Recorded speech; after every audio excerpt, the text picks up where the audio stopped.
আপনার সকালের টাকা থেকে যখন আমার কাছে ইনফরমেশন আছে যে ফ্লাইট শিডিউল নাম্বার সহ যে শুধু ইউনুস সকালে বাংলাদেশ থেকে ত্যাগ করেছে এবং সে মানে ইস্তাম্বুল হয়ে ফ্রান্সের শান্তবল এয়ারপোর্টে আসছে।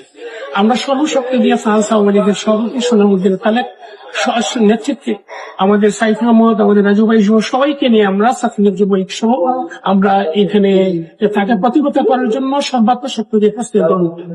এই শক্তির ইউনুস শুধু বাংলাদেশকে দেশকে বিক্রি করে দেশের মানুষকে একটা ধ্বংসের ধারপ্রান্তে দেশকে নিয়ে সে সর্বশক্তি নিয়ে হাজার হাজার শিশুকে হত্যা করে শিশুদের ঠাকা মেরে পালিয়ে আসছে।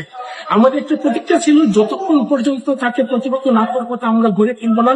এতে জেল জুলুম যাই হোক আমরা দেশমাতৃকার টানে আমরা মৃত্যুবরণ করতে রাজি এবং জেলে যত আমরা রাজি। এবং ওইখানে প্রশাসনের একজনের সাথে আমি আলাপ করলাম, তার শিডিউল টাইম নিয়ে সম্ভবত উনি বলছে যে আপনার এখানে আসার খবর উনি পেয়েছে। এই আসার খবর পাওয়ার পর সে নির্দ্বিধায় পিছনের দরজা দিয়ে পালিয়ে গেছে। আমাদের করার কিছু নাই। এই পর্যন্ত আমাদের কাছে সর্বশেষ তথ্য আমরা অপেক্ষায় আছি এবং অ্যাডমিনিস্ট্রেটিভ থেকে একজন লোক আমাকে অপেক্ষা করার জন্য বলছেন। আমরা কিছুক্ষণ পরে সর্বশেষ অবস্থা জানার পর আমরা স্থান ত্যাগ করবো। ধন্যবাদ আপনাকে। এই পর্যন্ত ফ্রান্স আওয়ামী লীগের পক্ষ থেকে আমরা সর্বদা এই শুধু ইউনুস ভবিষ্যতেও তাকে প্রতিহত করার জন্য আমরা সিদ্ধান্ত নিব ফ্রান্স আওয়ামী লীগের নেতৃবৃন্দের সাথে আলাপ করে। ধন্যবাদ সবাইকে। জয় বাংলা। এবার আমি ফ্রান্স ছাত্রলীগ নেতা তকুর ছাত্র নেতা সাইফ আহমদকে আজকের এই ইউনুসের এই পালিয়ে যাওয়ার বিষয় নিয়ে কিছু বলার জন্য অনুরোধ করছি। আসসালামু আলাইকুম। আমরা আজকে ঈদুল আজহার ভিতরে ঈদুল আজহা ছিল, তো ঈদের নামাজ পড়ার পরে ঘুমাই নাই। দাদা ফোন দিয়ে বলেন যে আসুক আমাদের এয়ারপোর্টে যাইতে। তো আমি তো জানি যে পালিয়ে আসছে, কোন এয়ারপোর্টে পালিয়ে আসছে সেটা আমি জানবো। দাদা যখন বললেন যে এই এয়ারপোর্টে সার্জেবল এয়ারপোর্টে, আমি তাৎক্ষণিক চলে আসবো ঢাকা থেকে ফ্লাইট নাম্বার সবকিছু আমরা কালেকশন করলাম, পরে যেখানে আসলাম প্রায় অলমোস্ট 2 ঘন্টার উপরে আমরা এখানে আসি, দাঁড়াই আছি ডিম নিয়ে।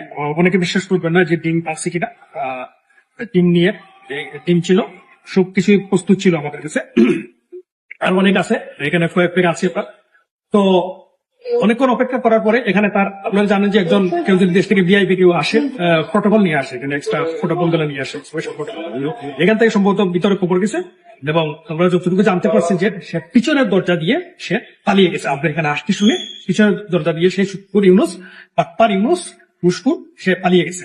আর সেই হিম্মত নেই যে সামনে দিয়ে যাবে। সে বরাবরই সবসময় আমেরিকায় একই কাণ্ড করছিল, আজকেও সে একই কাণ্ড করছে। আমরা এসেছিলাম তাকে নিক্ষেপ করার জন্য এবং এটা প্রটেস্ট করার জন্য।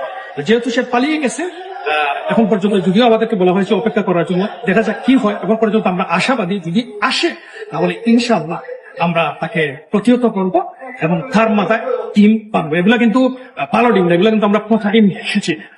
পচা ডিম তার মাথায়। ফ্রান্সের পচা ডিম খুব দামি এবং এই পচা মানুষের জন্য সেই পচা ডিম ব্যবস্থা হবে। যাই হোক, সবাই যাতে এই শুক্কুর ইউনুসকে এই শিক্ষাটা আমরা দিতে পারি ইনশাআল্লাহ। সবাই ভালো থাকবেন, সুস্থ থাকবেন। জয় বাংলা, জয় বাংলা।